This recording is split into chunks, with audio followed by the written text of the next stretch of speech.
I can't tell the difference.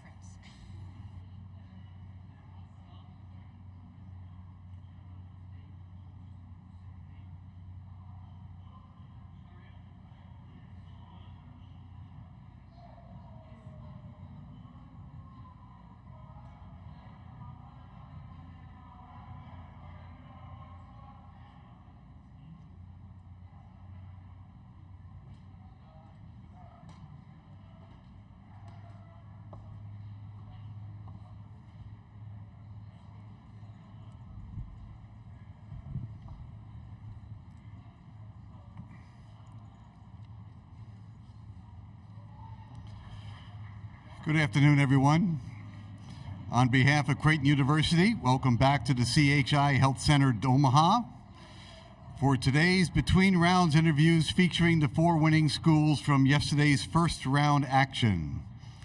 Today's sessions are 40 minutes long per school, equally divided between the student athletes and the head coach. The same housekeeping guidelines are in effect as the last couple of days. Number 1, obviously, please silence your cell phones. Number 2, each time we introduce a new dais, identify yourself and your affiliation the first time you ask a question. Please wait until one of our 2 mic holders is with you before you ask a question so everyone can hear it. Gina's over here, Dawn's over here. If you have a follow-up question, remind them to stay with you. There is no flash photography allowed, nor video recording of any kind, including cell phone and tablet use. All press conferences are transcribed by ASAP Sports, and they are off-site.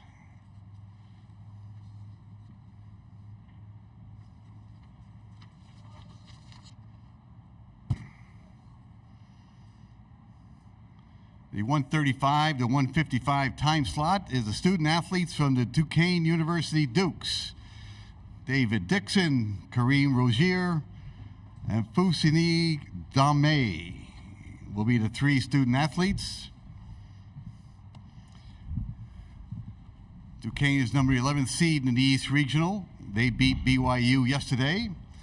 And we are ready for questions at any time. Start right here in the second row. Thank you. Hey guys, Corey Christen, DK Pittsburgh Sports. This is for all 3 of you. Just how do you process the emotion from a win like yesterday, and what were these last, 12 or so hours like for you in preparing for a team like Illinois? We're going to start with David and then move to the right. It's unbelievable. I ain't gonna lie to you. It's unbelievable that we are in this tournament. It's unbelievable that we've made history, and as we prepare for Illinois, we know they're a really good team. We're going to try and slow them down. We're going to play the game that we know how to play and not change on anything like that. It's been great, man. I mean, Coach said it best. I mean, we got 2 hours to enjoy it, then we back to work, and that's what it was. I'm really excited, and I think we have a good chance of beating them as long as we play our game. I mean, it's March Madness, so every victory is enjoyable, and like Karim said, after the 2 hour after the game, that's it. We're just getting prepared for the next one. Down the left-hand side, gentlemen. Tim Benz from Duquesne Radio and Trib Live. Kareem, I'll start with you on this one. If either the forwards want to jump in as well, but start with the backcourt perspective. You just played a team that likes to play in the 80s. They averaged 81 points per game. This team averages 84. How do they like to get there? How is it at all similar? How are they different from what you just played against BYU? I would say the similarities are they want to get it by shooting a lot of threes. The difference between these 2 teams is that Illinois like to run. Like, they like to get it in transition, and we have prepared ourselves for their transition offense. I think if we can stop them in transition, we'll be in pretty good shape. And keeping the game down in the low 60s, that's what we do. David, you want to comment on that as well? Kareem said it best, got to put our Dukes up in guard, keep them below 60. Right here in the aisle. Matt Stevens, Illini guys. This is for Drame. There was a lot of news about BYU's center, observing Ramadan. You are one of 3 players, including your twin brother, that are doing that and doing the fasting. I'm just curious if you could go through your process throughout this whole month and what it's been like for you to prepare for games while doing that.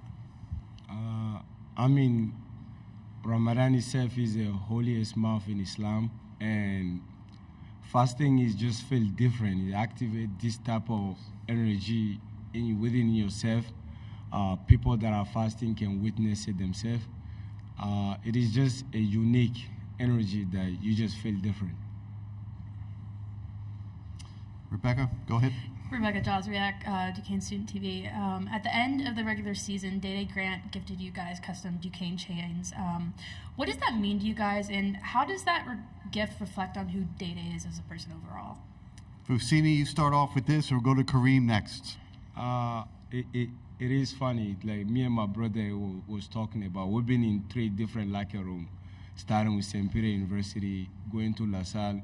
What Day did as one of the team leading scorer, like he had a success. He didn't forget about his brother. That says a lot about him individually, and that is just unique. Something that you will never be able to see at that age. Success came. He only didn't think about himself. He think about everybody, including even the manager, the coaches, everybody in the locker room.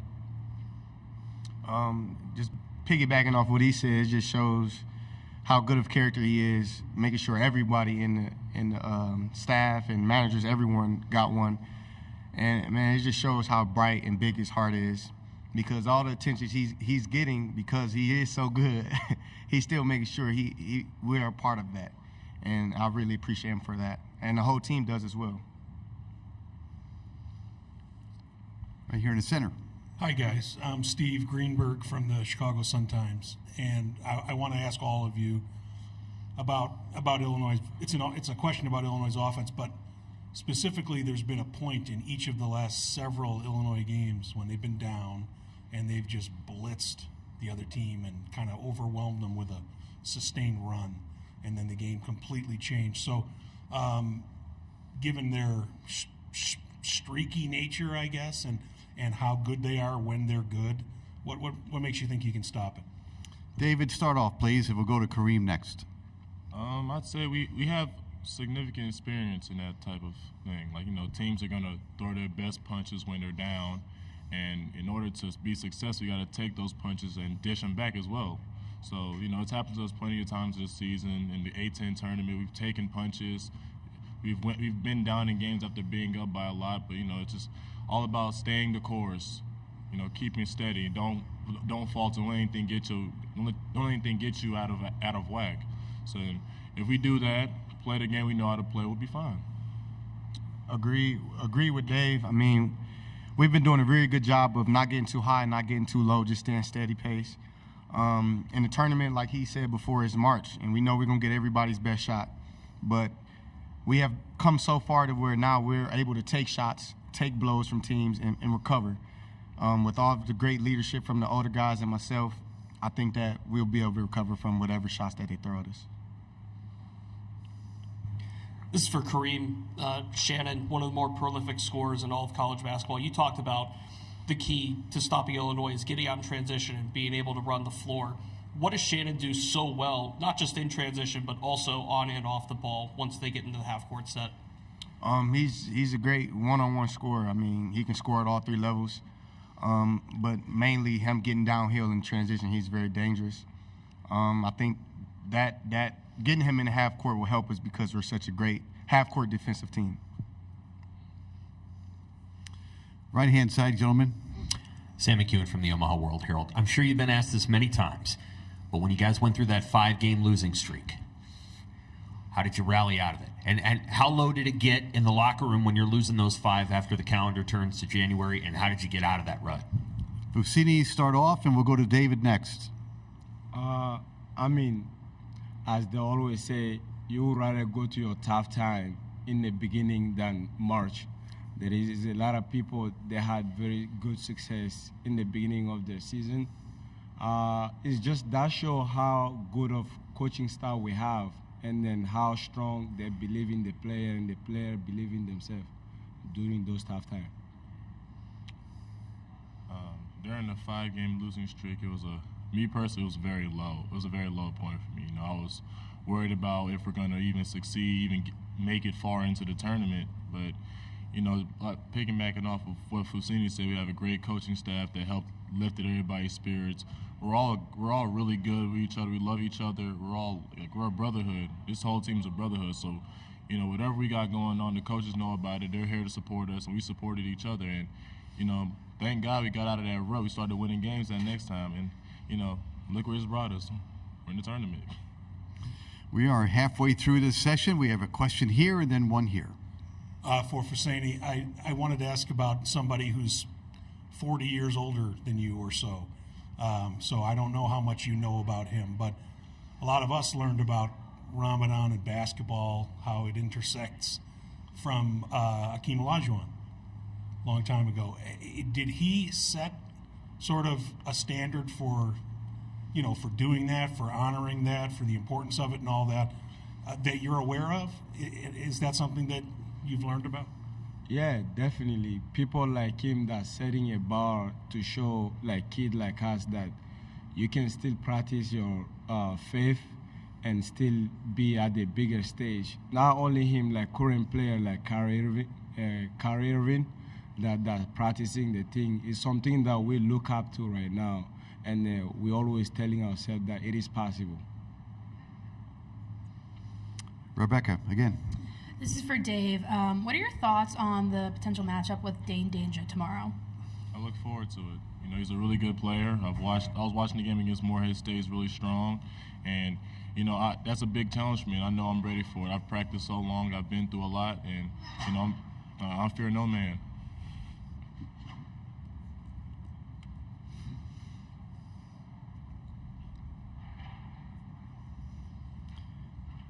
Anything else for the Dukes? Yes, right in the center here. Then we'll go to the aisle. Go.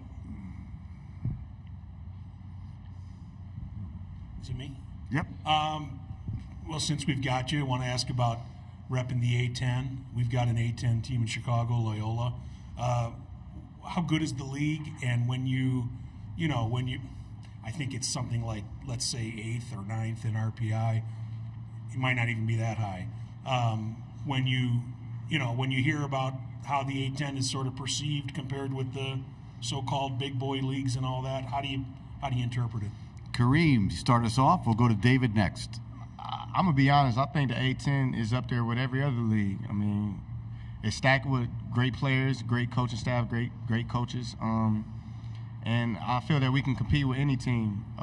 If you have to choose any team out the A10, it's always competitive. It's a very competitive league.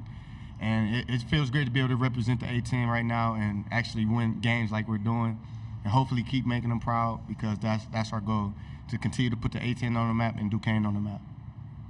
Yeah, in my opinion, A10 is one of the best leagues. I really think it's up there, maybe even better than some of the big boy leagues out there. It's a very competitive league. Anybody can win it. Like, we weren't even up there in the league. We was like maybe sixth. Lower? Low. Yeah, lower than that. So, anybody can win it in our league. We have great players, great coaches, and I'm proud to be a part of this. I'm proud to be able to show that we can show that we can play ball with the big boys. David, when you look at Domask for Illinois, number 3, triple-double in his last game, he's had at least 8 assists in his last 3 games.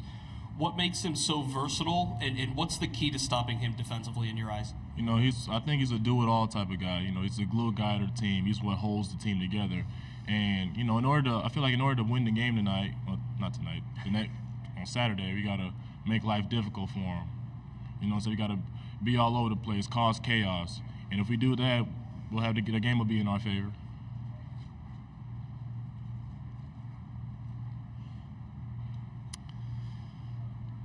Anything else for the Dukes? All right, they will play Illinois tomorrow at 5:10, the first game of 2 games in this building. Gentlemen, thank you very much for your time today. Good luck tomorrow. Thank you. Thank you.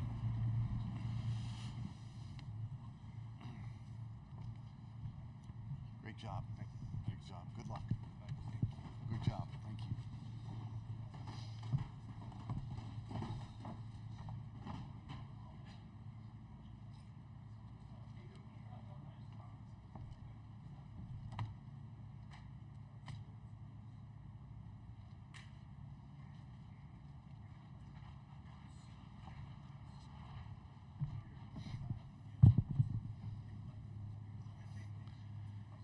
head coach is scheduled at 1:55.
155 slot is filled by the head coach.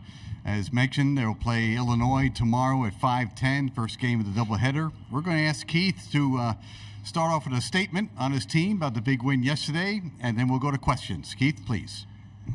Well, we're excited for the opportunity to play Illinois, which is a great program in the Big Ten. Obviously very familiar with the Big Ten, being a Midwest guy growing up in Akron, Ohio. Great coach, strong ties with him, good friends with Bob Huggins, who he obviously worked for. And so we're looking forward to the opportunity. Thank you. Questions start right here on the aisle, and then we'll go here on the aisle first. Jeremy Warner, 24/7 Sports. Keith, what are the challenges that Illinois provides you compared to the team you played yesterday? A little different team than the team we played. We went from the 10th best offensive team in the country to the second best offensive team in the country. We're appreciative of that. Terrence Shannon is a big challenge. Reminds me of LeBron in the open court. Thankfully, not quite as good as LeBron, but pretty good. Back down point guard, which is a little different nowadays. More isolation plays. Big guys playing well. Pretty good shooting team. Obviously, a high-scoring team. So, similar type of game plan for us. We just can't allow the game to get up into the 90s and 80s. We just have to grind it out. Keith, Tim Benz from Duquesne Radio and Trib Live in Pittsburgh. This is actually a piggyback on top of that question, but when it comes to your propensity and desire to sort of play mud balls you've talked about before, how do you avoid Illinois speeding you up, and are they more prone to do so than what you saw from BYU? Well, I don't think it's a typical Brad Underwood type of defensive team. I think they're very good defensively, but they're not a team that gets kind of pressures you like the old Bob Huggins and the Frank Martin teams that he's had before. They're more of a position defensive team, and they're big around the rim and they make good plays around the rim. But they're a good defensive team, but they're not a team that takes you out of the things that you try to do. Right here in the center. Good afternoon, Keith. I'm Steve Greenberg from the Chicago Sun-Times. You've been around a little bit. You'd probably agree. You've seen a lot of really good college teams. This Illinois team, with its sort of positionlessness and length and these explosive runs they've had in a bunch of games in a row, does it remind you of a team you've either played against or just observed this time of year? You know what? I just try to. First off, I have been around a long time. You had to remind me of that, huh? Thanks. I look that old, really? Okay, so, this time of year, I really don't concentrate on who they remind me of or things like that. I just try to get prepared for the game.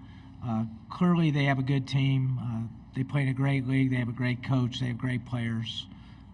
But with that being said, we're certainly good enough to compete with them, and we're good enough to win the game. If we do the things that we need to do to win. I think we surprised BYU a little bit with our toughness. I think we surprised them with our defensive intensity. I don't think they played a game that low scoring most of the year. And so, hopefully we can surprise Illinois a little bit as well. Right here in the front, Rebecca, go. Keith, Rebecca Joswiak with Duquesne Student TV. Hassan Drame has taken more of a backseat role this season, stepping more into a leadership mentor role, not playing as many minutes. How has Hassan's guidance contributed to how the team has been playing and just the overall chemistry of the team? Well, in fairness to Hassan, he had a bad knee most of the year. He's been in a lot of big games, made it all the way to the Elite Eight from St. Peter's, which was one of the most remarkable feats probably in college basketball history in a lot of ways. But both those Drames are complete competitors, tough, hard-nosed guys, very bright, good brains, very intelligent, and well-respected amongst our team. So he's done an unbelievable job adapting and almost becoming a student coach for us. Far right-hand side, Coach, thank you. Sam McEwen from the Omaha World Herald. I'm sure you've been asked this 100 times. It's okay. You had a 5-game losing streak to start the year, the calendar year. How'd you get them out of that rut? Like, what did you have to do anything, or did you rely on the team? What techniques did you use to get them out of that spot? Well, I didn't think we played all that poorly during that 5-game stretch, although it may appear so. We started the season at UMass, and they were better than what people expected, and they have a coach who's been to the Final Four, tough guy. We went to Loyola Chicago, and people didn't think they were very good, but they ended up winning our league or tying for the. And then we played Dayton at home, who's in the top 25, and then we played Richmond, who ended up tying for the league, who people didn't think were very good, and then we had to go to St. Joe's, who played in the NIT, and we lost at the buzzer. So the biggest thing is straight character, and I think the reason we've done so well as of late is because we lost those games in early January. And I think a lot of people quit on us, and really all we had was ourselves. And we had good enough talent that if we got it right and we found the right things for our guys, that we were capable of winning. And we've shown that. I think we've won 9 games in a row, maybe 10 out of 11. In the Atlantic 10, that's hard to do, whether you're in the Big Ten, the Pac-12 or the ACC. If you win 9 games in a row in your league, relatively speaking, you're playing good basketball. Back to the center. Thank you. I have 2 questions. Can I keep it for a follow-up? Okay. First, I want to know why now, as far as retiring, and about your emotions. I've heard you sort of joke about how the guys don't want to let you go, but you must be experiencing conflicting emotions right now that you're trying to keep in order because you're trying to win. What are you feeling, and how hard is it? Well, to answer your first question, why now? Just felt like it was the right time. It's been a hard 7 years. I lost my dad during the time. We were out of the arena for 2 years. COVID. Wife's got breast cancer. I just wanted to leave when I loved it still. And I made the decision before the season. So that's really the reason why now. What was the second question? Just about what you're the feeling, emotions? what's going on inside. I've been through this before. I lost my dad during the season, right before the season. My first state championship at St. Vincent St. Mary in Akron. I lost my mom during the regional semifinals and had to coach the finals and the semifinals and then the championship game. So I've been able to compartmentalize and really just focus on my job and my family. And so I have some emotional times, but I also have some good, relaxed times. I feel like it's the most relaxed I've ever coached. I think once you get to this point and you're not going to coach anymore, you just go out there and prepare them and, know that you've done a good job with the guys and you care about winning and just play. So I haven't let much bother me. I think it's helped me. And the other question is about Underwood. You mentioned your ties. What are they? Well, again, I followed Bob Huggins at Akron, and Bob helped me get almost every job that I've ever gotten throughout my career. And Brad's really a disciple of Bob Huggins. So, we've known each other because of that.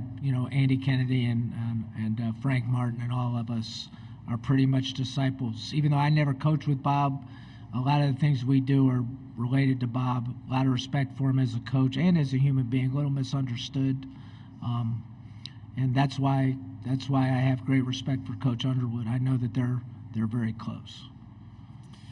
We are halfway through the session. We have 2 questions up right here in front. Rebecca, thank you.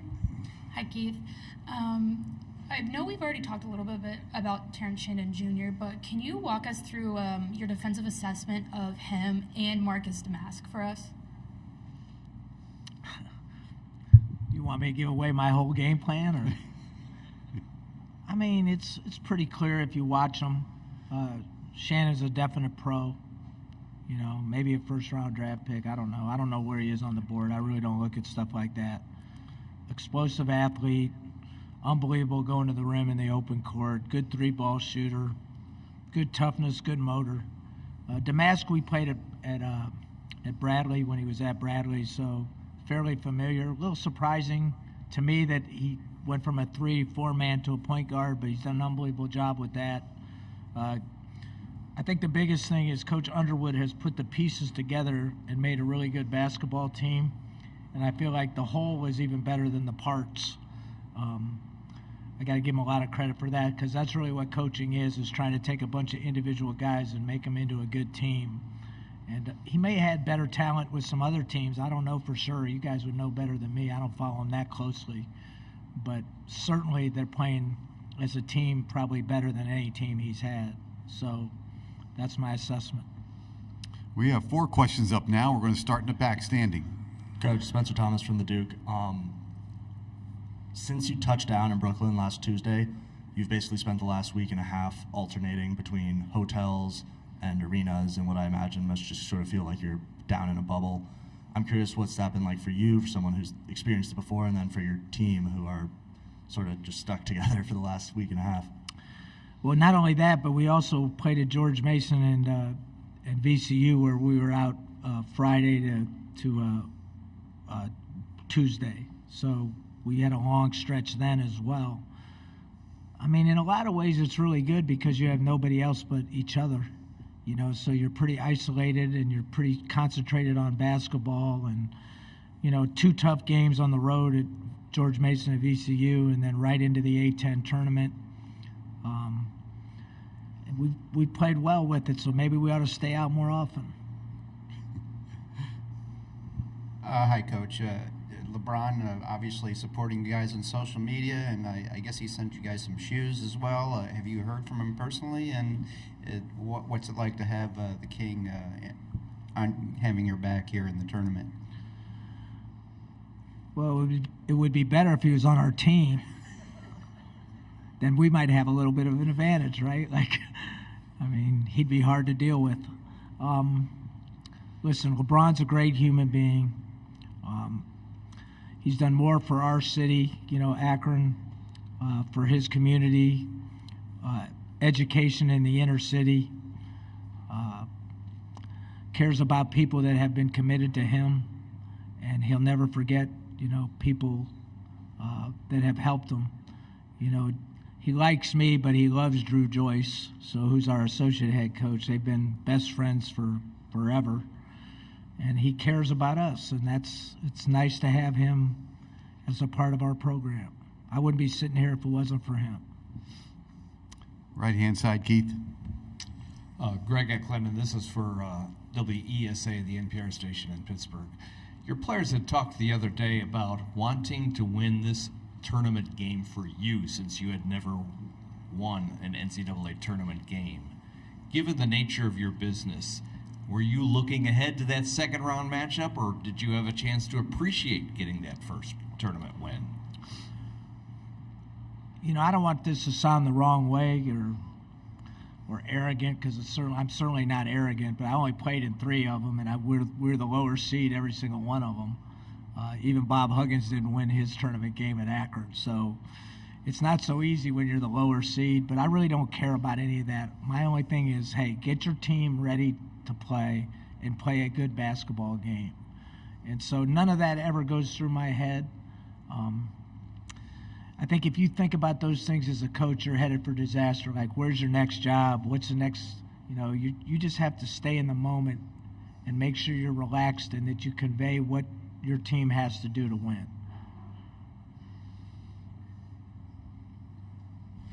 Hey Keith, Jack Morgan for DSTV. And my question was, Jimmy Clark seemed like he's kind of been in a rut shooting wise. He did shoot 2 of 17 that game against VCU, and really only 4 of 12 and 0 of 3 from the 3-point line against BYU. Have you given him any advice, or have you just kind of let him go and kind of let him gain that confidence back himself? Well, did you see the 4 or 5 previous games? Like, you have to be foolish to talk about. I mean, guys go through that all the time. Even, you know, we're in Creighton's arena. Even Kyle Korver probably went through that, right? One of the greatest shooters of all time. So I'm not worried about Jimmy Clark. He's the least of my worries. He'll show up, and regardless of what he shot, his team won. And so I'm not worried. He made 2 big plays at the end of last night's game, and That's all you could ask of a guy. He tries hard every single play. He'll put the ball in the basket. 5 minutes to go. 3 questions are up. Go, please. Hi, Keith. Joey Wagner with 24/7 Sports. You mentioned Illinois playing as a whole better than their parts. And parts are a couple all-league guys. So what is it about the whole that you've observed is connecting so well for them right now? Well, they share the ball. I think that's the first thing that jumps out at you. They've got a lot of complementary parts that fit well together. And then they have the one great player. But I think they got a lot of guys that are more talented than probably they get credit for, like Hawkins, for instance. You don't hear a lot about him, but he does a lot of good things.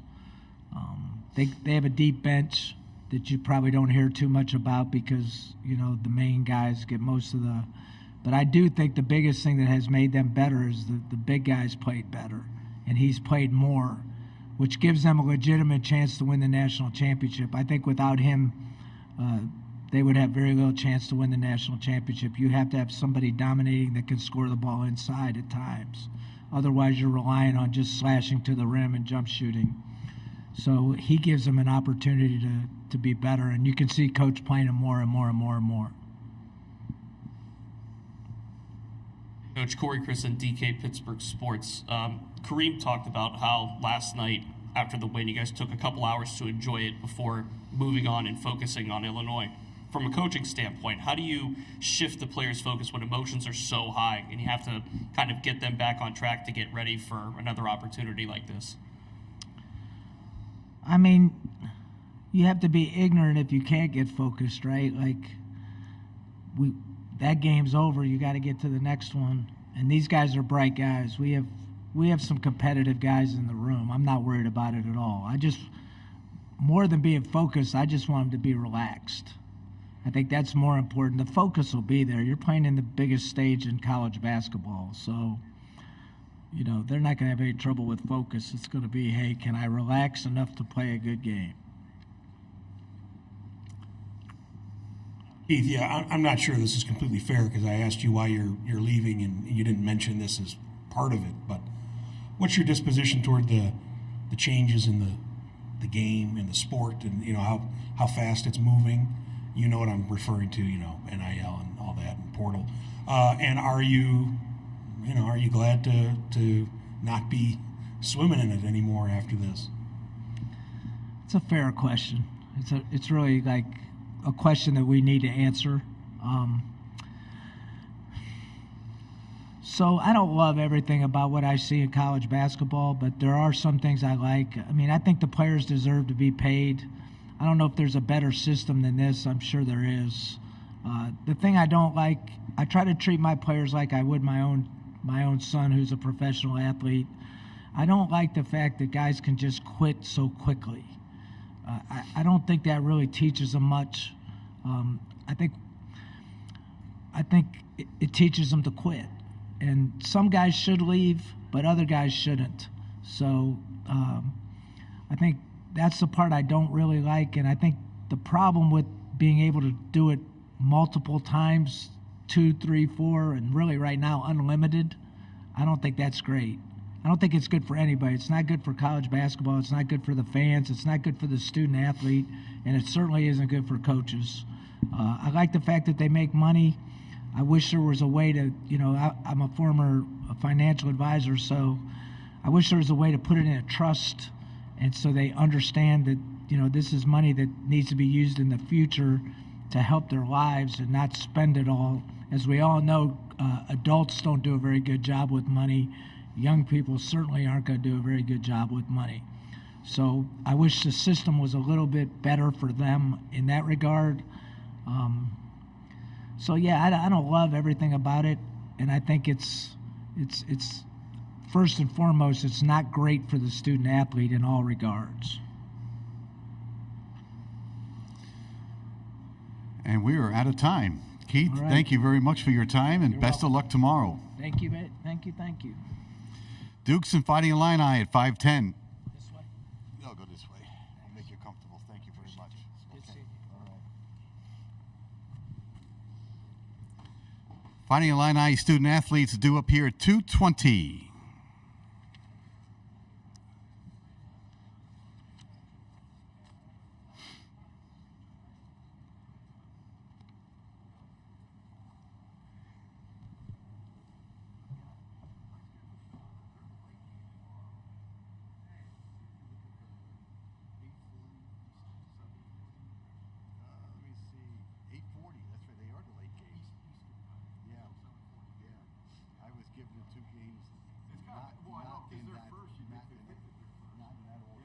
functioning. Thank you very much for that. Thank you.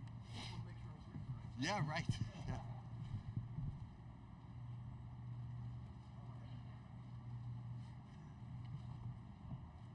What's that?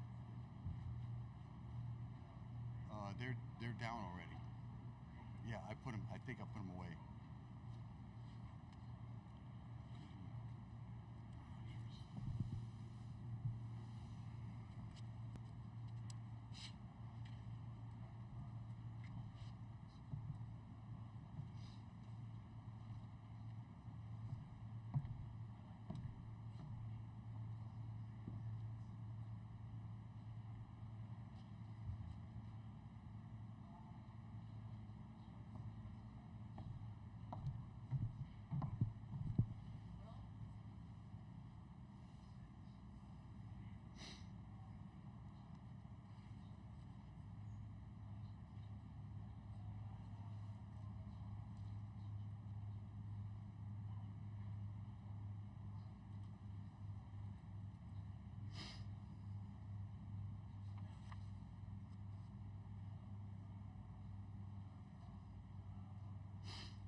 number 3 seed of the East Regional Fighting Illini of Illinois are with us. They will play Duquesne in Saturday's game. With us is Luke Goody, Ty Rogers, Coleman Hawkins. They are the 220 to 240 slot, and we will start with questions. Right here in the center. Thank you. It's for Ty and Coleman. Jeremy Warner, 24/7 Sports. What does Duquesne do defensively to knock people off their games, and just what do you see from them on film? You said Ty, right? Yep. I think they're very aggressive, very handsy defensively. They bring that on-ball pressure. They're heavy in the gaps. So an aggressive style defensively. Yeah. Yeah, like Ty said, they're real handsy. Coach kind of compared them to Penn State, Ace Baldwin-like, real handsy. Try to get in the passing lanes, deflect passes, and kind of help from all over the place. We just got to make sure we're secure with the ball, catch and receive passes with 2 hands, and yeah. Down here in the corner, gentlemen. Luke, Tim Benz from Duquesne Radio and Trib Live in Pittsburgh. Since the other guys answered a similar question, I'll go down a slightly different path relating to Duquesne and their propensity to try to win games in the 60s or very low 70s. Do you try to speed them up, or are you willing just to play their game if that's how they want to dictate it? What are you guys more prone to do in that regard? Let's start with Luke here and go straight to the right. Go ahead. Yeah, I think after watching film on Duquesne, they like to control the tempo. They do a good job of that with their 2 lead guards and kind of their supporting cast. And something that we want to do is try and get out in transition. We've been doing that all year. I think speed up the tempo as much as possible. But this team isn't afraid to have a low possession game as well. There's been some times in the Big Ten where we've had to have low possession games, and if that's something we need to do to win, I think we're capable of doing that. I agree with Luke. I think we're just as good in the half court as we are in transition. So I feel like we can play either way, and we kind of just go with what the game brings us. Yeah, I think Morehead State tried to slow things down yesterday, and we just kept staying the course and stuck to what we did. And ultimately, once we got stops or rebounds, and we were able to speed the game up a little bit. So just staying true to our principles, staying true to what we do, not rushing things, and then not turning the ball over as well, I think is a big key, because that leads to a lot of their points are scored off of fast break points and second chance points. So just not turning the ball over and getting great shots. Right-hand side, gentlemen. Hi, Sam McEwen from the Omaha World Herald. I guess this is for Coleman and Luke. You guys have been a part of a lot of teams here at Illinois with a lot of star players, over the years. What maybe makes this team unique and maybe more equipped to go further in the NCAA tournament than some of those previous teams? Coleman, you're first. I think our biggest thing is our uniqueness. I think people are able to play multiple positions. I think there's just a different style of play. In my early times here was more so ball screens and high lows. Now I think everybody here is created for their own, and we're playing through that. So we kind of don't run a ton of actions. We kind of just create for ourselves and make teams have to double team us and get out and run in transition. And I think that's been very beneficial for us. I think the biggest difference is just the togetherness and the maturity of our team. Especially this year, I think our team is bonded on a higher level than normal. Everybody on the road is hanging out in the hotel room. We're all playing Uno in the locker room before media. It's just a different type of bonding and togetherness that we've had this year. And I think, that attributes to winning those close games. I think maturity, too, as well.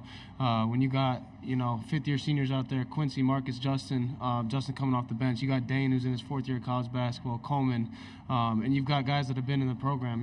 Ty now for his 2nd year, Coleman and myself. We know what to expect. We know what Coach Brad wants and how he wins games. So we go into the games and into, preparation knowing knowing how to help our teammates out and what to do in certain situations. And I think we've shown that over the past last game and then the games in the Big Ten tournament.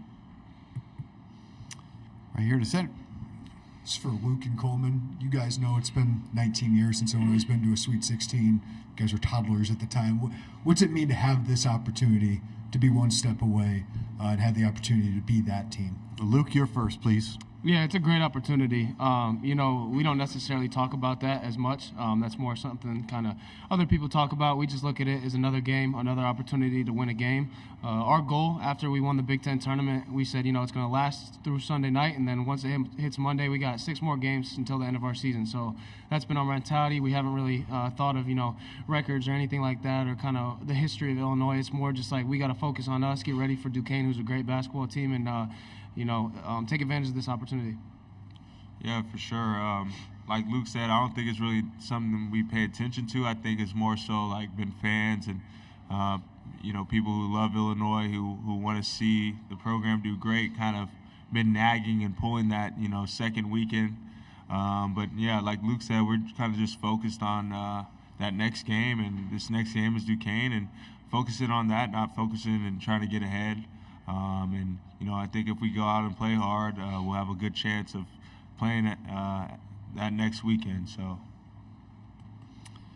on the aisle right here. Corey Christen, DK Pittsburgh Sports. This is for Coleman. How has Marcus's ability as a passer been able to open up opportunities for your front court? He's had at least 8 assists over the last 3 games. How has that ability been able to open up things for you? I think it's been great because whenever we're in our pistol action and he's backing defenders down, they have to double team because he's a strong guard. He's 6'5", 6'6", and he's bringing the ball up the court. And most guards are 6'2", and maybe smaller, or not as strong as him. So it's been great to see him drawing double teams, which gets people open. I feel like he makes the right play the majority of the time, and he gets the ball out when he needs to. And ultimately, it's led to backside threes and step-in threes for me and for other guys. So it's been great to see that. And if we don't have the shot now, we're playing in rotation, and we're able to rip drive, spray it to other people. So it's been really good to see him take advantage of that opportunity, and he hasn't shied away from it. So I'm proud of him.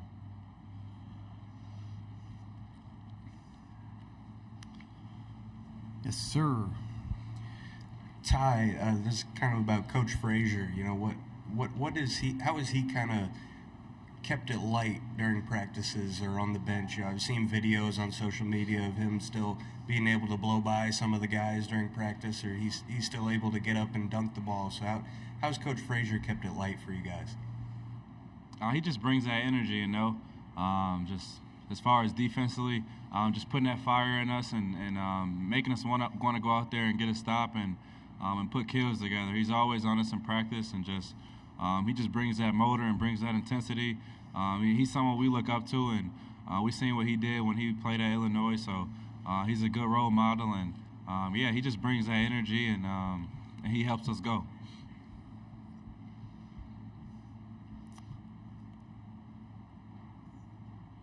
This is for Coleman and Luke. Coleman, how does Dane change you, how the way you play, how the way the team plays when he's on the court? Same for Luke. Go ahead, Coleman. I feel like Dane has done a great job of being a successful post scorer. I feel like we've seen that from Dane. We've known all year from Dane. He's been getting a lot of reps on the scout team actually, and I think it's been pretty beneficial because he's been able to get there and get his confidence up. I'm in there guarding him, and he's working on his game. So it's great to see Dane go out there, and it allows Marcus to have.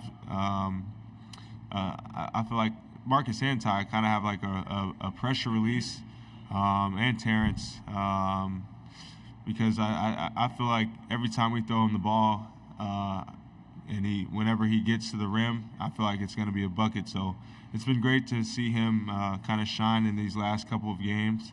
And I feel like it's been great for me defensively as well because he's able to guard bigs and I'm able to slide off of guys and, kind of help from that forward spot or guards as well. So. Yeah, having Dane as an inside presence, it makes us that much harder to scout. You got Coleman, who's not necessarily a prototypical college big man with his back to the basket all the time, catching post passes. Coleman's more on the perimeter, looking for options that way. But Dane just brings a whole nother dynamic to our offense. He's a presence in the paint. I think one of the biggest impacts he's had over the past week and a half of games is his offensive rebounding. I think he's been great in the post. Obviously 9 for 9. That's special in the tournament like that, to have a performance like that. Was great from him, and it just adds another dimension to our offense. I mean, you talk about Coleman having the ability to pick and pop, and then you bring him in, move Coleman to the 3 and 4 to guard, and now you have an inside presence that can dominate a game and go 9 for 9. It's really hard to scout and it's hard to prepare for.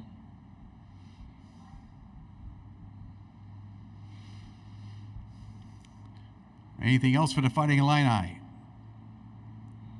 All right, gentlemen, thank you very much for your time. Good luck. Coach Underwood is due up next at 2:40 sharp.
2:40 to 3 o'clock time slot belongs to Brad Underwood, the head coach of the University of Illinois Fighting Illini. We're going to ask him to make a statement about last night's game, the day in between, maybe tomorrow's opponent. Then we'll go to questions. Brad, please. Well, obviously excited to be here. It was tremendous respect for Morehead State. Preston and the job he's done there is remarkable. That was a very, very good basketball team. Didn't love being down 9-0. I think the positive side of that was we had 48 and a half minutes to kind of make it up, but pleased with the way we played. I was really excited at halftime because I felt after that little stretch, kind of plus 10 for the half. And then I thought our defense, I thought our physicality, I thought our ability to bring guys off the bench and have them perform at a high level was very important. And so here we sit, and you don't get to enjoy the wins very long, and now you're getting one of the hottest teams in college basketball in Duquesne. And I've known Coach Dambrot a long time, got a lot of respect for him. He's doing a great job there. They're hot. I think 9 in a row, maybe 16 out of their last 19. They've taken on his personality. They play the way he likes. They're physical. They're tenacious, gritty. We'll have to play awfully well. They're a team that comes from a great conference, and kind of just steamrolled hot going into the tournament and played their way through it.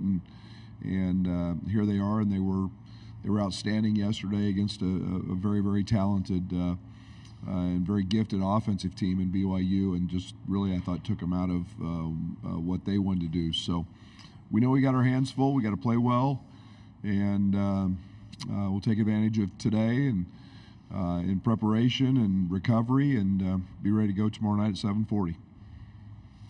Start right here in the aisle, and this will be number 2 over here. Thank you. Jeremy Warner, Illini Inquirer. Brad, Luke mentioned Penn State as a comp of what they try to do defensively, getting into you, handsy, physical. I imagine Rutgers would kind of be like that too. Yep. What do you hope they took away from that, lessons from those games that can lead into this one? Well, I thought we were pretty good in those games, other than the last minute and a half at Penn State. Again, I think that they've got guards that are elite at raking and digging in balls. I think you've got to make great decisions when you get into the paint. I think they have a shot blocker very similar to you mentioned Rutgers to Cliff at Rutgers, and so they're very, very effective that way. They'll be disruptive. They like to run through passes. Good thing is we don't pass a lot in terms of initiating offense, but again, yeah, they're athletic, they're handsy, they're physical. They've had a propensity stat-wise to foul a lot, but they have 6-7 front court guys that they just all throw out there. So they're just they want to drag you in the mud, so to speak, and we've got to be ready for that. Brad, Tim Benz from Duquesne Radio and also Tribune Review in Pittsburgh. As a follow-up to that last point, when they do try to drag you in the mud, does it behoove you more to say we're going to play our game and do things that way, or do you try to kind of slug in the mud with them? We'll take whatever comes. I think that's one of the things I've enjoyed about this team. I think we see a little bit of everything in the Big Ten. I think Rutgers is probably as good an example as anybody, a team that can just flat out guard you and make things challenge all the time. Duquesne's not going to give you anything. You're going to have to go earn it, and I think that's the one thing that it always comes down to loose balls, offensive rebounds. Can you sustain a defensive rebound? Can you get a couple baskets in transition? Can you make free throws? Those are all the things that you're going to have to do to win a game like this. Right here in the center. Steve Greenberg, Chicago Sun-Times. Hi, Brad. Hi, Steve. Dane Danger related. Keith, your counterpart, opined that without playing Danger a lot, he didn't think Illinois was really a national title contender, but with him heavily in the mix, he can see it. He thinks you are. I'd like to ask you first to react to that, and then also if navigating the season with a player as good as Dane, often not playing him a whole lot, sometimes for stretches of multiple games and all that, if it was hard for you just on a personal level, or if you're just being a coach, it's so matter of fact that it's not hard. No, I think, to the last part of that, I think you want everybody to be successful. And I'm no different than that. And, Dane has handled his situation as well as anybody I've ever seen, in terms of just being a prepared teammate, continuing to work hard. He's obviously always had to worry about conditioning. He runs extra. He gets on the VersaClimber extra. He does all those things. He's provided us great lift in the Big Ten tournament. He helped us early. Coleman was out for a stretch. And again, it took us a little bit. We're a non-conventional team a little bit with the way we post the ball, the way we score. We still don't throw Dane a ton of looks in post-ups. He's getting it, kind of organically through, playing flat on the baseline and getting into offensive rebounds and running. And so it's been a little different for him. But I'm ecstatic for the way he's handled it. And to Keith's point, I think we're number 2 in the country in offensive efficiency. A lot of that was he was a part of, but a lot of it he wasn't. And we posed a lot of people problems with a pick and pop 5. And so I don't know. Everybody's got their own opinion, but I sure like having him. And I thought he's been impactful and will continue to be as we move forward. We're on the right-hand side, and then Dawn, we're in the last row on your side. Sam McEwen from the Omaha World Herald. Hey, Coach. I wanted to talk about Coleman Hawkins and just his development over the course of 4 years. He's that pick and pop 5 you're talking about. How has he maybe grown as a player, and how dangerous is he and tough to guard for opposing teams at this point? Well, he's grown immensely. And when you're around him every day and the people who have seen him, he should be what the picture of a college student athlete looks like. He's run the gamut. As a freshman, wasn't ready physically. Played some on a good team. As a sophomore, we probably gave him too much too early. He hadn't earned a starting spot. That team was really good. We played him a lot as a 4-man. There were challenges with that, and he got benched. And he handled that adversity great. He's always been a great teammate. He's very, very competitive.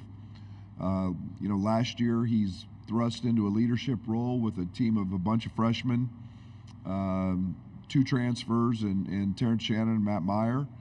And, he's forced into a leadership role, so he's had to grow up very quickly. And then this year, it's just all kind of been a culmination of all of those learned lessons put to use, with some transfers that have been awfully good, with some veterans, and his role. And, as a pick and pop 5-man, he's been special. We had a conversation early in the year. We needed him to shoot. He's a terrific shooter. When he shoots the basketball, he's very, very effective defensively. He's guarded everybody from Zach Edey to, smaller, quicker athletes. In the Wisconsin game in the Big Ten tournament, we slid him over to guard A.J. Storr. So his versatility on that end, his intelligence on that end, have played a huge part in our success, and Coleman's got a bright future. Hey, Coach, Zach Pyatt with the Champaign News-Gazette. I've seen on social media Coach Frazier turning back the clock a little bit. He's able to blow by some of the guys, defend some of the guys, and even getting up and still being able to dunk the ball. What all has he provided for the team the past few years as far as just, keeping it light and fun with the players? Those have to be photoshopped. There's not a chance in hell he's doing that. No, Chester's competitive. I think there's assistant coaches have tremendous roles in relationships with players and development of players. We've stated since the day I took over, we were a development program. There's a lot of facets of that word development, and it's not just on the court. It's off the court, it's the weight room, it's nutrition, it's academics, social issues, and Chester, the rest of our staff all do a great job. But Chester's fiery. He's a great competitor. He gives us an emotional fire sometimes, and most every day, to be very honest. And he has the ability to be an everyday guy and bring it, and that carries over to our team. Right here, thank you. Thanks. Given the intensity of the lifestyle you lead as a high-level coach, is there any part of you that sees that Keith is stepping down, and is there a sliver in there that envies the idea of downshifting, maybe doing something else, going slower? No, I think that anybody who's done this for a long time, and Keith has done this and for long enough, for a long time. I think that the profession is changing. It's getting harder. It's not getting easier. We're dealing with the portal now, right now. The portal, really? This is the greatest moment in time for a college coach and a team. All of that takes away from maybe other things. And as you get a little older, you get a little different perspective on life, on truly what's important. And so I've got a great understanding of people wanting to step away. I get it. Am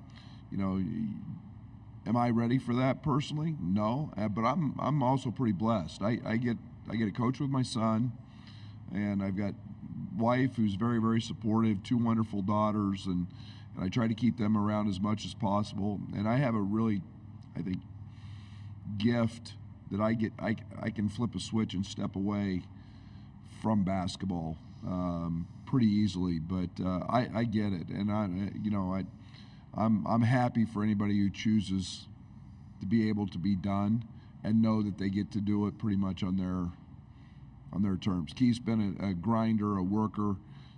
He's had tremendous success. Jealous of really the way he's done it, and a lot of respect for him.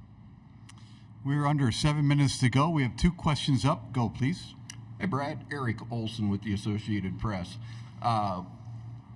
Wanted to ask you what your opinion is of the college basketball replay, the review rules after the game last night with Kansas. Do you think that fouls should be reviewable? I don't like to comment on stuff that until I have both sides of it. I wish we had, like the NBA, I wish we had a challenge.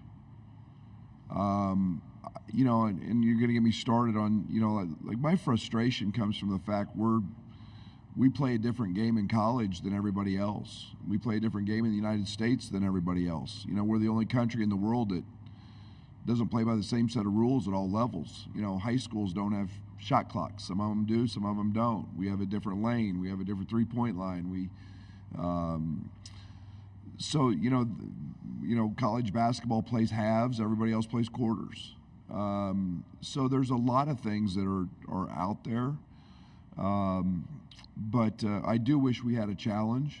I think it would help clean maybe some of that up. But it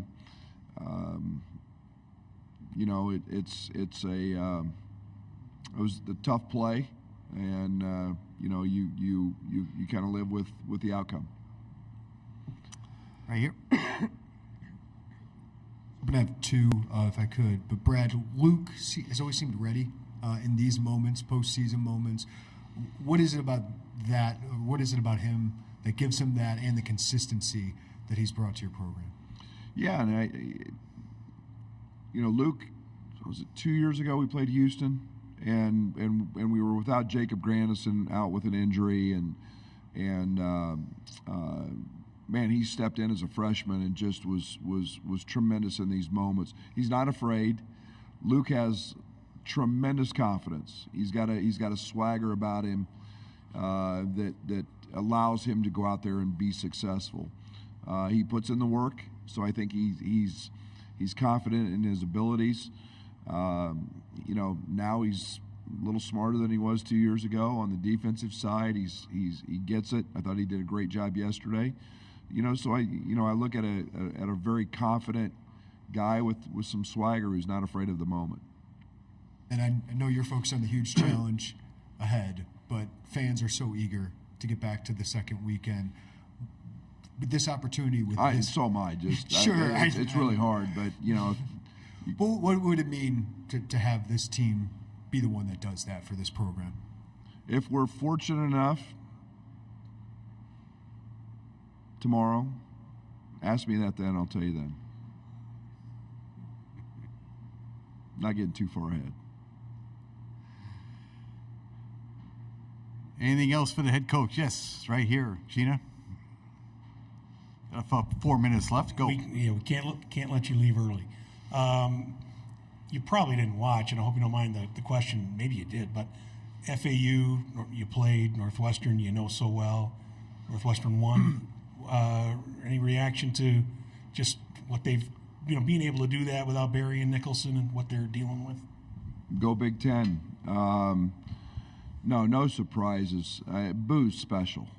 Boo's special, and I've said this all along. I thought Northwestern had maybe the best role players, most well defined as any team out there. The team they put together. I know Ty was out. Martinelli comes in and gives them something completely different. They developed. Chris did a great job developing depth.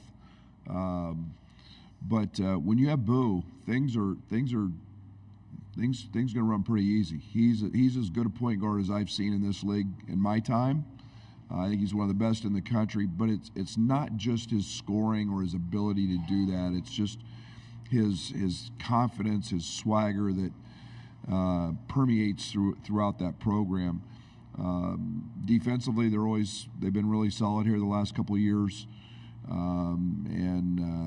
So it doesn't surprise me. FAU's had a incredible 2-year run, but I thought that was a tough matchup for them when they got Northwestern. I felt and really, really happy for Chris and really happy for our conference. Thank you, Brad. Thank you. We are done. Student athletes for Iowa State up next at 3:10. All right, thank you. All right.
The 3:10 to 3:30 time slot belongs to the student athletes of Iowa State University. The Cyclones will play Washington State tomorrow.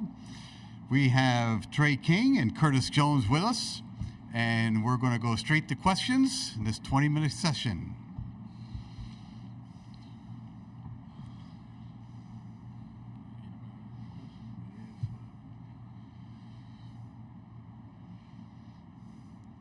Start right there. Thank you. Eric Olson with the Associated Press. Trey, could you comment a little bit about just the inside game of Washington State? They've kind of moved that direction this season where they're kind of an interior team. Yeah, definitely. Like you said, from last year to this year, they definitely are a lot more paint focused. They have a lot of size down there, a lot of athleticism, a really good player in Isaac Jones, a very good mid-post scorer. So, our plan is just to out physical them and make them make a lot of decisions with the ball, something that they haven't really had to do this season.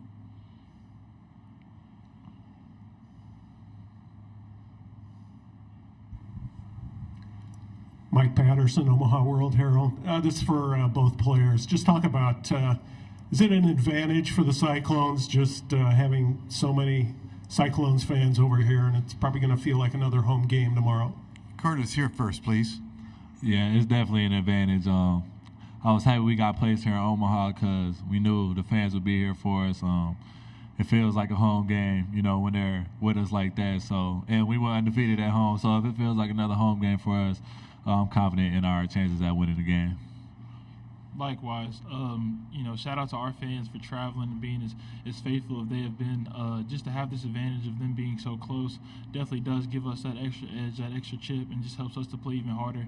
And I think it also just makes it even more intimidating for the other team, seeing all the red and gold in the stands.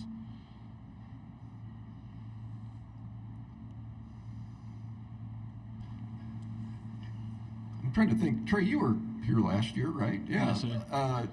Can you comment a little bit about, you guys came out gangbusters against South Dakota State. I think you guys made something like your first 9 shots in a row, something like that. What'd you guys do, I guess, from a preparation standpoint, maybe that you didn't do last year? Because, of course, you guys probably had a less happy memory about playing Pittsburgh. Yeah, for sure. Being on that team last year and experiencing, the shooting struggles that we had, it definitely was a tender spot for us, a soft spot for the guys who were returning. So we definitely didn't want to have that happen again this year. So, in our preparation for last night, our biggest thing we focused on was just sharing the ball, making simple plays, and playing for each other. Credit to our guys for doing that and executing it just as Coach wanted. And as a result, we went 9 for 9 to start the game, which was a huge feeling. And just to have that energy and just seeing us play that well and fire on all cylinders really got us going.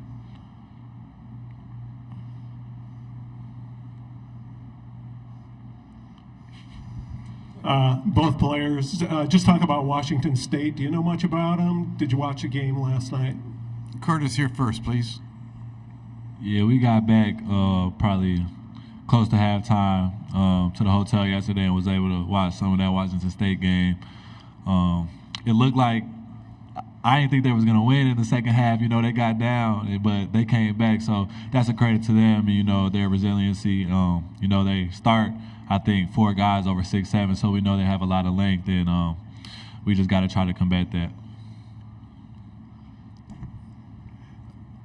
Either one of you guys that would care to answer. It seems like every year Iowa State's kind of goes into each year called an underdog. I think in the Big 12 you guys might have been picked middle of the pack this year. Do you guys like that underdog role, or is it an insult? Trey?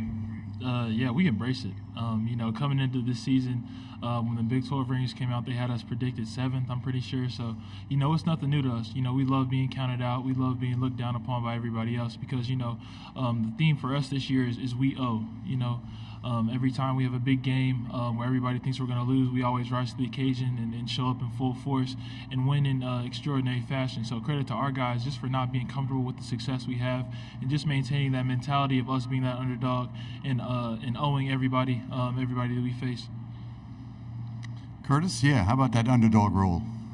I agree. I'd say we definitely embrace it. Like, a lot of the guys that you look at on our team have been underdogs, throughout their career. If you look at the transfers, we all pretty much came from mid-majors. Me, I didn't have any offers out of high school. Key, I know he wasn't heavily recruited, like TK, the list goes on. So we got a lot of guys that have just been like that, and I think they recruited guys like us that have been underdogs, but we embraced it, and we wouldn't be here if we wasn't. So proud of everybody for, getting us to this successful season. For either or both players, is there any sense of disappointment you're not playing Drake kind of in an all Iowa game tomorrow? Curtis, your first, Trey will follow. I wouldn't say it's no disappointment. I was ready to play whoever, so, I'm not really disappointed in it, but it would have been a fun game, probably a great atmosphere, but I think, it'll still be a great atmosphere tomorrow.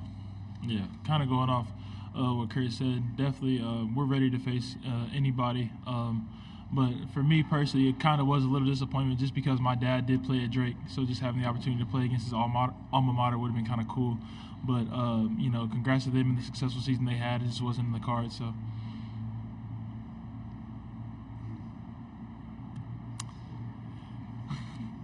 Please.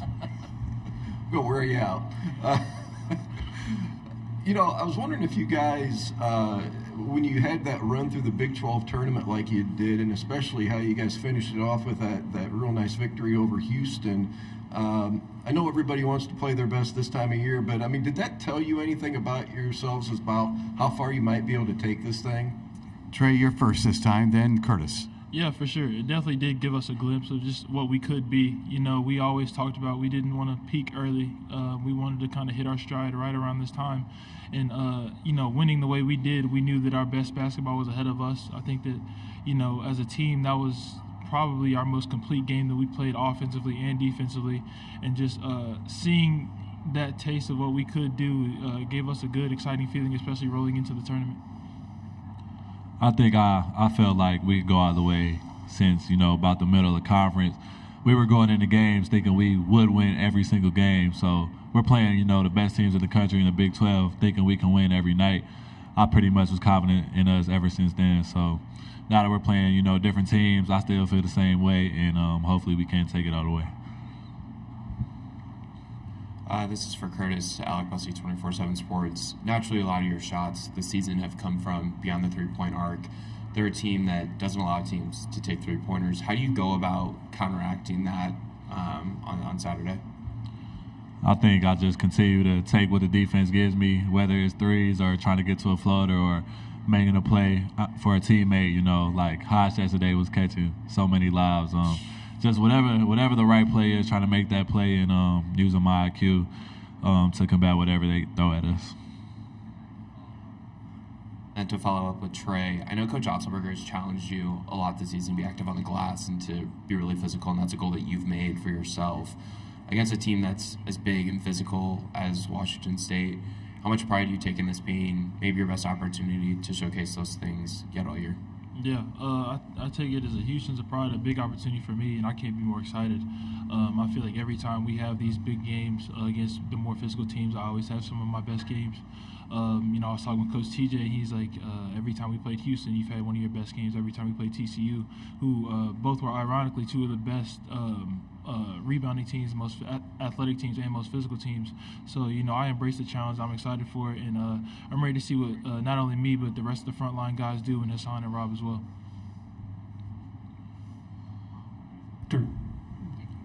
After what happened to Kentucky, the upset, do you talk about not looking past the next opponent, or do you pay any attention to all the other games that are going on? Curtis, you're first, Trey second. Being a fan of the game and just growing up watching it, obviously you look at the other scores, you look at the games, and there's going to be upsets. Like no matter what, every March Madness that happens, I feel like us as a team, we don't really look at it like that. We just go in every game with the same approach, whether we was playing a team like Houston or any other team. Like we're going in with the same approach, preparing the same way, and preparing to win the game. So no matter who we're playing, we're going to be prepared. Definitely going off of that, just we do a great job as a whole of just staying focused on what's ahead of us. We've throughout this entire season, we've done a very good job of just sticking to our daily habits and the job that we have to do each and every day. We do all follow these games, especially this time of year, and so it definitely is kind of surprising when you see a team like Kentucky go down. But we're not really worried about any of that stuff because we know what we do, and we've been successful all season doing it. So.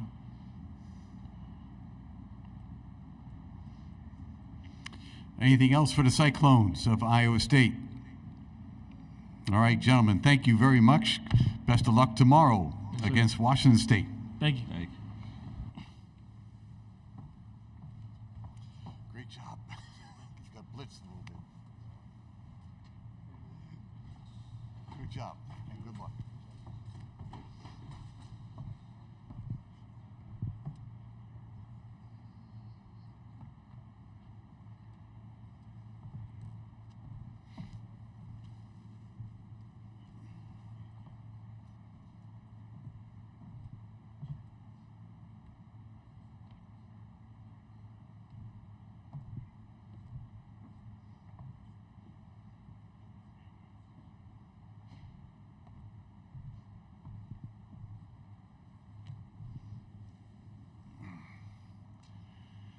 Head coach is due up at 3:30.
3:30 to 3:50 slot is for the head coach of the Cyclones.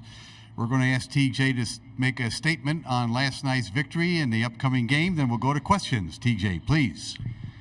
Yeah, proud of our guys last night for the start to the game and start to the second half when we are a team that dictates with our defense, leads to good scenarios for us offensively.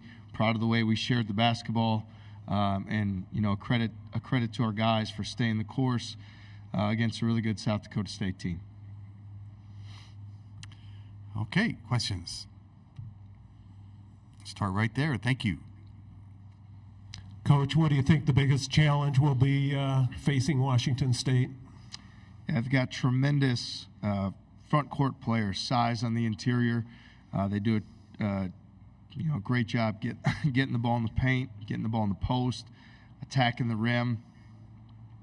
Terrific offensive rebounding team, really hard to keep off the glass. Those are some things that'll pose challenges. Definitely Rice in transition, can really get out and go and push the break.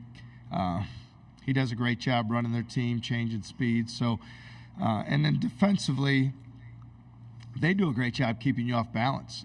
Zone to man the zone, mixing things up. They've done a great job defensively, and they have a lot of pride in their program, you can tell.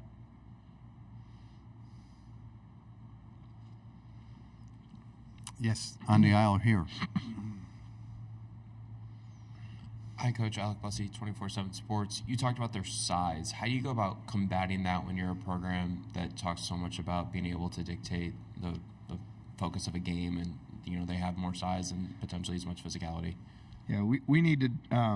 The ball pressure needs to be terrific. It needs to be hard for them to get the ball into the post, into the paint. When they're able to do that, we need to be sharp on our rotations, whether we trap, whether we don't. We've got to make sure that we're in position to be mindful of that at all times and just try to bring, a defensive presence to speed in the basketball, to have hand activity. All those things are going to be really important. They throw so many different defensive coverages at opponents, like you talked about. What's the advantage of having multiple guards that you trust and being able to attack those different coverages, whether it's man, zone, different types of zone that they may throw at you? Yeah, it's important for us that we keep the ball on the move when you have multiple point guards on the floor. It's a lot, more effective and efficient offensively when multiple guys can attack the paint off the dribble, when multiple guys can catch it on the interior. That really benefits your team when you're playing against zones or changing defenses. And fortunate with not just Taman and Keyshawn, but Kurt Jones has played a lot of point guard through his time, and Milan's been used to his whole career being a guy that people have played through. So we've been effective against zones, this year because of that. Mike Patterson, Omaha World Herald, Coach. Let's talk about the advantage of just having so many fans over here cheering for Iowa State. How much was it yesterday? How much of an effect do you think it'll have tomorrow? Well, our fans and our young men in our program together has been a winning combination for us, certainly. Our fan base is amazing. I mean, they continue, for someone who's been a part of the university for the years that I have, and you have all these experiences about this is the best environment, this is the best support in Kansas City, this is the best tournament game, whatever those experiences are, our fans continue to step up, and their passion, their enthusiasm, their commitment to Iowa State and our athletics program is special. I mean, it's humbling, and it played a big factor in our game yesterday. We're hopeful that we know we'll be, have a great crowd again tomorrow. So just very fortunate and very thankful to our fans for the choices and sacrifices that they make to be here to support our young men, because it gives us the energy and enthusiasm to push through some challenging times and be at our best. Yes, thank you. Hi, TJ. Eric Olson with the Associated Press. Talking to the players, it seems like they've really embraced the underdog role, and I was just kind of wondering, in your opinion, I mean, Iowa State, it just seems like year after year you guys go to the tournament, but yet you're always considered an underdog. I think you're picked 7th in the Big 12 this year, but yet, you guys are second. I mean, what has to happen for you guys to not be called that anymore? You know, I just say this, like we really relish having young men come into our program with a chip on their shoulder. When they have that internal motivation to want to be part of something bigger than themselves, when they, feel like as a unit, the unity and connectedness that we have, we can play much better than the individual parts. That's what team sports, and that's what this game's about. That's what our program's about. Apologize for my voice. So I'd say whether outside perception is underdog, outside perception is favorite, we don't get caught up in that as much. We take tremendous pride in playing with a chip on our shoulder, playing with an edge, and giving everything we have. Being a team that, when you watch us play, we're playing as hard and as connected as anybody could play. Yes, right there. Gina, thank you. You've talked a lot this year about having intense practices. Your players have echoed those things. How do you go about creating intense practices? And at this time of the year, how much of an advantage is it to create pressure and intensity within practice when those moments only arise in the NCAA tournament? Yeah, we outline the standards of what we will do in practice on a daily basis. We don't talk about any other scenario other than this is what it will be, this is what the standard is, this is what it looks like when we pressure the ball, this is what it will look like when we rotate, this is what it'll look like in ball screen coverage, and we demand those things every single day until we get it exactly right. So we only know how to do things one way. You're not going to play above the level of your habits in big games. You're going to always level at where your habits are at. So it's important that every single day we do it one way. Doesn't matter if it's a workout in June, a practice before the season in September, or what we do in a March practice. Everything has to be to that standard. And our guys know that. They know what the standard is, and they hold each other accountable. Sorry, goodness. I know football coaches say that they work hard, but their season sure seems a lot shorter. That's why those guys have much more of a voice left at the end. I apologize. Mine's quitting on me. TJ, Eric Olson with the Associated Press again. Big picture question about the world of college basketball with Samford and Kansas game last night at the end. Kind of a notable call there. What's your take on the college basketball review rules? Do you think fouls should be reviewable, and would you like to have a challenge maybe? Good questions. From my vantage point, I think we're fortunate with the tremendous leadership that we have. I think that there's committees and groups that are put together to look into all those sort of things. Just like we try to do with our players, I keep my focus on what's in front of me and what we can control. I don't spend a whole lot of time having opinions on things that aren't relevant to us being at our best for today's practice or film session or game. So I'm great with the way we do things. Whatever changes are made in the future, we'll adapt to be great with those changes, and we're just going to do the best job we can coaching our team regardless.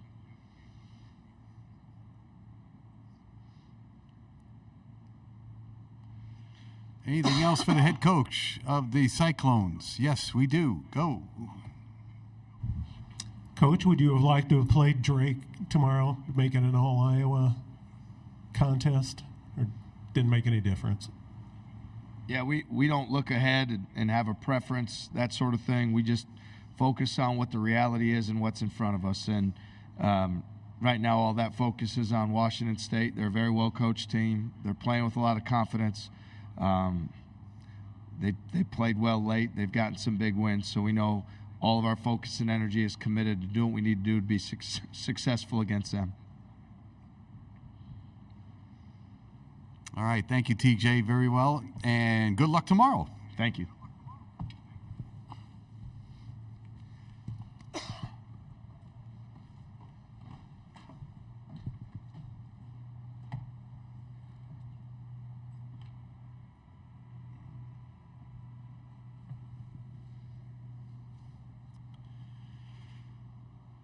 Washington State student athletes due up at 3:55, 3:55.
The Washington State University Cougars are here. The student athletes are Jalen Wells, Miles Rice, Isaac Jones.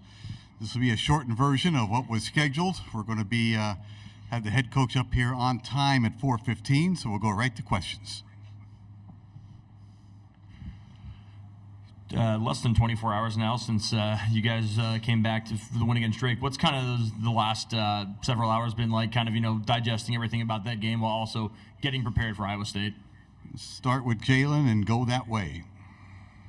Yeah, I think we kind of have a next game mentality, take one game at a time. So just looking at their film, we just figure out what we got to do and what the game plan is. For me, I enjoyed it. I know the whole team enjoyed it. I know Pullman community back home, I know they enjoyed it. But like Jalen said, we got that next game mentality. We have Iowa State, 2 seed. They've been playing really good basketball all year. It's going to be another challenge for us to, showcase what we can do, and we're going to go out there and get it done. Yeah, it was definitely fun in the moment after the game, but I think we all flipped the switch pretty fast, moved on to the next game because we know of a big one tomorrow, so yeah. Joe, you guys, like 3 out of you guys the last 4 games have been these kind of slower offensive games. Obviously, we'd rather, score a little more, play a little faster. I'm curious though, like with you guys kind of grinding out a win today, do you think you guys can win playing that, slower kind of offense? Or I'm curious if that's the style you guys can win with. Yeah, as long as we're scoring more than the other team, I think we'll be all right. But obviously, yeah, we want to pick up our offense, but I don't think offense has really been our identity throughout the season. It's been more on our defensive side. So, some days we have games where our offense wins us the game. Some days we have games where our defense wins us the game. I think our defense just always needs to show up, and I think we'll be fine on the offensive end. For any of you guys, and he just happens to be in here watching this, Andre's defense last night on DeVries, how much of a difference does that make when you have a guy like that who can take on the best player on the opposing team and do that, not just with his steady defense, but with his size and match him physically? Miles and then Isaac, please. Yeah, that's our captain. He's the 4th-year guy here.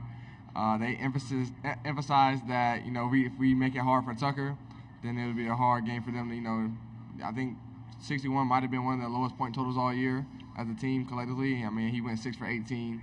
He made a couple passes out of the blitz when we came off the ball screen, but I think overall just having that presence on him, having that bigger body on him throughout the game kind of wore him out. But yeah, just shout out to Dre. He always does everything we need for him to do. Yeah, that was a great effort by Dre. It's something really hard to do. He made catches for him tough, and you could just see it in the game. Like you could hear both of them just huffing and puffing because he's just hawking them the whole time. So that was huge, and yeah, I'm thankful for that, bro. Yep, go. That section behind the bench that was all Cougs that came here, that traveled, what did that mean to you guys during the game, during timeouts when you went back to the bench? Let's start with Isaac and come this way, please. Man, that was huge. We came out to booze, but we heard their cheers. We're thankful everybody came.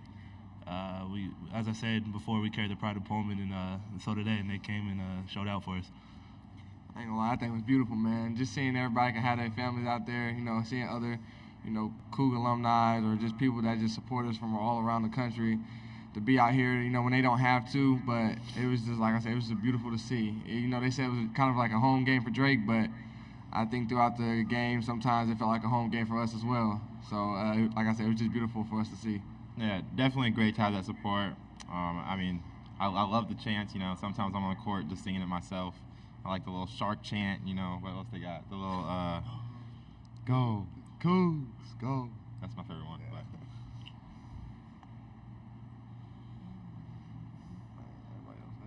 Jay can ask a question.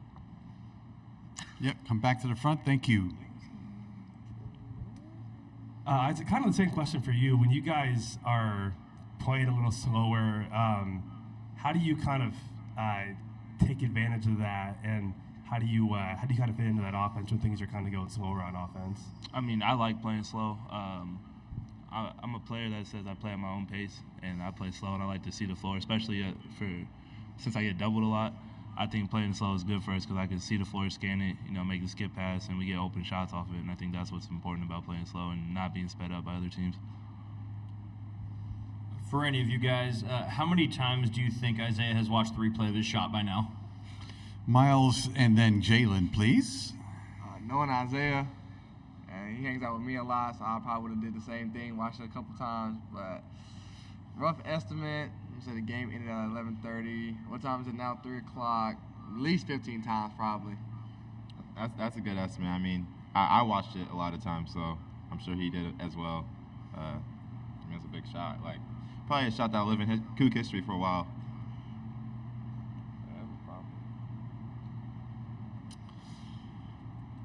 Anything else for the Cougars of Washington State? All right, gentlemen, thank you for your time. Good luck tomorrow against Cyclones. Thank you. This way, back here. Yep, thank you. Thank you very much. Thank you.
Our final session of the day is with the head coach of the Cougars, Kyle Smith. We're going to ask him to make a statement about last night's late game and tomorrow's opponent. Then we'll go to questions, and we're going to be out at 4:35. Kyle, please.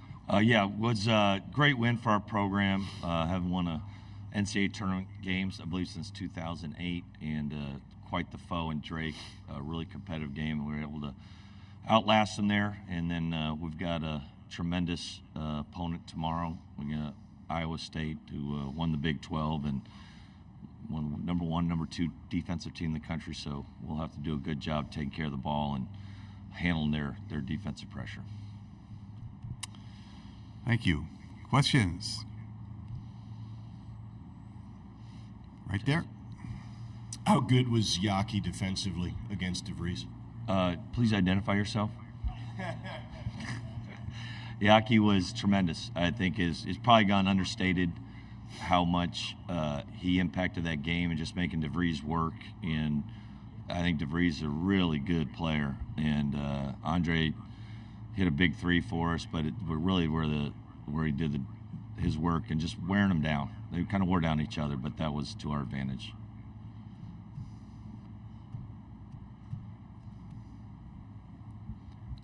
Mike Patterson, Omaha World Herald. Coach, you talked about it a little bit last night. Just talk a little bit about Isaiah Watts, the freshman, stepping up and hitting that big 3 late in the game. Yeah, no, Isaiah's been a spark plug for us most of the year, and he's had it's been coming on lately. The last half of the season, last third of the season, been really, really helpful for us, and he's just got a really magnetic personality and kind of brings that energy, and he plays very carefree and loose.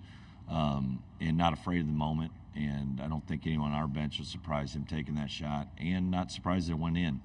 And he had a rough go in the conference tournament for whatever reason that was out of character, and he really bounced back this week. And they're small, quick, bothered us, so we had to match up a little bit. And his 22 minutes were awesome for us, so that was a big shot, to say the least.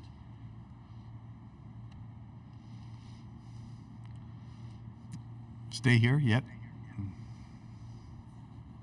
Coach, follow up. Drake had more fans here last night. Iowa State's going to have even more fans tomorrow night. Is that something you can feed off of in some way? I don't know, feed off of, but we have some experience a little bit playing down in Tucson. And I was a little surprised, to be honest, last night. Normally in an NCAA tournament, you're not worried about being able to coach your guys because it's usually a neutral kind of vacuum, but it was loud in there. Just couldn't hear, and because Creighton has a great home. I know why they have a home court advantage. It's hard, so it'll be a road game, no secret there. So we gotta have that little chip. They sent us out here to the Midwest, which been very hospitable. I found out what a runza is. Am I saying that right? Incredible sandwich. I want to get that on record. It's almost like it's like a Midwest Philly cheesesteak. So put that out there. They tell you eat them with mustard. I would have thought ketchup, but anyway, I forgot the question. Yeah, it's good. I didn't really have a follow-up, but I'm glad you enjoyed that runza. You have to take some home with you. I'm just mad at myself. I didn't know about it. My 54 years, I didn't know that existed, but I do now.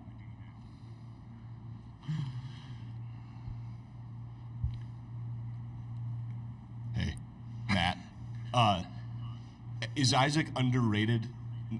Nationally or in terms I would say nationally. I'm sure he's not a household name. It's kind of how he's such. You know him very well. He's such an understated person. Very, very low key. Never too high, never too low. And he has that ability to take over a game and he's just hard cover, man. And he's not afraid of that pressure and take it on his shoulders. And to keep advancing, you need some guys who really step up and play, maybe punch above their weight class and step up in the moments. And your stars have to play well, and he's definitely one of ours.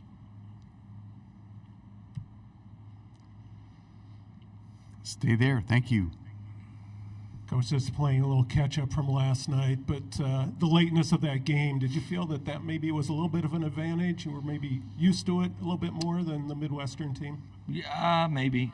I mean, our body clocks, I think it's more in the old folks like me, like our body clock stayed in there. But players, I think that age, probably doesn't affect him too much either way. But maybe that was our advantage, being able to, try to get. We've been sleeping in a little bit, trying to stay on the same rhythm. Where 9 o'clock tip was a 7 o'clock tip for us, so that might have helped.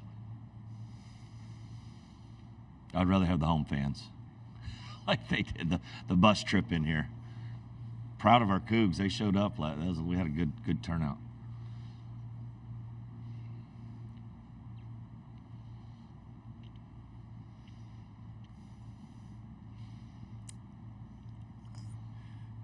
Need the mic? Yeah, here we go. Kyle, I think 3 out of your last 4 games have been these kind of slower offensive games. Obviously, we'd rather score a little easier, but what's your comfort level playing that style, and how do you make that work tomorrow? Well, against some of those opponents, it's been to our advantage, like a Colorado and Washington, and you don't kind of want to. We'd rather wrestle with them, than some of those speedy teams. But I thought actually last night would be a little more up and down. And probably Iowa State, it will be lower scoring if we take care of the ball. If we don't, if they turn us over, which is what they're good at, then they'll get up and down a little bit. So we'll take our shots at them too and our advantages, but we'll see. I don't think. And it's not. They really don't run as much off transition, off misses as they do. They just turn you over and just get numbers.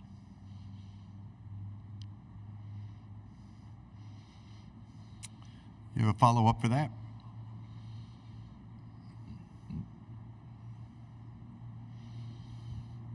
And I'm curious how Isaac kind of fits into that. Obviously, I feel like it feels like that's kind of his style anyway. Do you anticipate them, doubling him as much as he was? They double it. It doesn't matter. They double the post every possession. Doesn't matter who catches it. So they really swarm you. They're almost like a really athletic, quick Tony Bennett team where they double the post every time. So it doesn't matter who catches it. So it'll be hard. We got to be tricky. We got to find different ways of getting the ball in different places, I think, and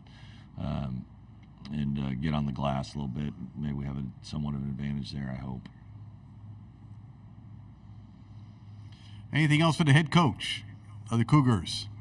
All right, Kyle, thank you very much, and good luck tomorrow. Thank you. Nope, this way. I'll take care of everything here.